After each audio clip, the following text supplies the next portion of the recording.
వరంగల్ జిల్లా వ్యాప్తంగా పింక్ గులాబీమయమైంది. ఇప్పటికే శ్రేణులంతా బీఆర్ఎస్ రాజకీయ నుంచి ఏర్పాట్ల నిమగ్నమయ్యారు. ఇప్పుడు సూర్యాపేట నుంచి వరంగల్కు చేరుకున్న ఎడ్లబండ అనేది స్థానిక మాజీ ఎమ్మెల్యే హనుమంతుల జిల్లా అధ్యక్షుడు విజయభాస్కర్ రెడ్డి ప్రారంభించి 16 ఎడ్లబండను ఇక్కడ సభస్థలికి పంపించారు. అంతేకాకుండా 116 ఆటోలు కూడా ర్యాలీగా బయలుదేరి అక్కడికి చేరుకున్నాయి. మొత్తానికి రజతోత్సవ సంబంధించి మొత్తం పండుగ వాతావరణం ఇక్కడ ఏర్పాటు అవుతుంది. అసలు మొత్తం ఏ విధంగా జరిగింది ఒకసారి విజయభాస్కర్ చెప్పండి. జనం మాత్రం మాకు అంతు చిక్కలేరు. లక్షలాది మందిగా వస్తున్న జనానికి మాత్రము అన్ని ఏర్పాట్లు సక్రమంగా చేయాలని చెప్పి కేసీఆర్ గారు ఆదేశించడం జరిగింది. మరి 2-3 సార్లు BRS working president KT Rama Rao గారు కూడా వచ్చి పర్యవేక్షించడం జరిగింది. పనులన్నీ కూడా అనుకున్న సమయానికన్నా మరి నిన్నటికే పూర్తయింది. మరి లక్షలాది మంది వస్తున్నటువంటి జనానికి వేసవిని దృష్టిలో పెట్టుకుని చల్లటి మజ్జిగ ప్యాకెట్లతో పాటు చల్లటి నీళ్లు అందించడం జరుగుతుంది. ట్రాఫిక్ రెగ్యులరైజేషన్ కోసం మా బీఆర్ఎస్ పార్టీ 2,000 మంది వాలంటీర్స్ కూడా సిద్దంగా ఉన్నారు. వారికి సహాయ సహకారాలు అందించడానికి ex service men, traffic police, retired traffic పోలీసులు కూడా ఉన్నారు. వీరికి కూడా మరి తోడ్పాటుగా పోలీసు సిబ్బంది, ఎంతమంది పోలీసు బందోబస్తు కూడా అన్ని నిన్న మొన్న వచ్చి మరి సిపి గారు కూడా పర్యవేక్షించడం జరిగింది. వారికి మా 2,000 వాలంటీర్స్ తోడుగా ఉండడం జరిగింది. ఎండాకాలం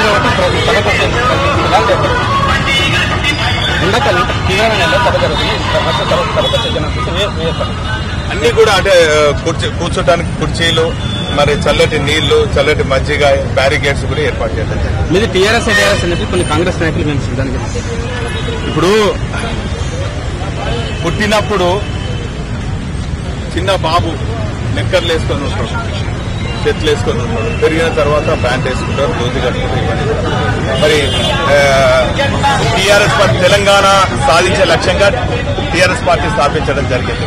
అనంతరం మరి ఇతర రాష్ట్రాలలో కూడా శాఖలు ఏర్పాటు చేయాలని చెప్పి మరి కేసీఆర్ గారి పైన అంటే తెలంగాణ పాలన ఇతర రాష్ట్రాల్లో కావాలని చెప్పి అడిగితే మరి వారు బీఆర్ఎస్ పార్టీగా అవతరించడం జరిగింది. రూపాంతరం చెందడం న్యాచురల్ లో అంటే నేచర్ లో ఇదొక భాగం. ఇప్పుడు విత్తనం పెడతాము, అది విత్తనంగానే ఉంటుందా? ఆ నేచర్ కు సంబంధించినటువంటి ఎవాల్యుయేషన్ జరుగుతుంది. మొలకెత్తుతుంది, చెట్టు పెరుగుతుంది, మరి పళ్ళు కాస్తుంది, పూలు పూస్తుంది.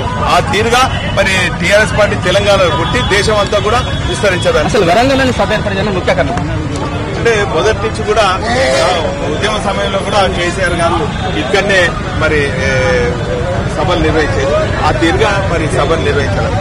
వరంగల్ తెలంగాణ తెలంగాణ టీఆర్ఎస్ పార్టీకి ముఖ్యమైన పోషణ వినయభాస్కర్. అంతేకాకుండా సభను కనివిధిగా నిర్వహించి సభను గ్రాండ్ సెక్షన్ చేసి భవిష్యత్తులో మేము ప్రదర్శించే ప్రయత్నం చేస్తామని చెప్పి వినయభాస్కర్ చెప్తున్నారు. రాము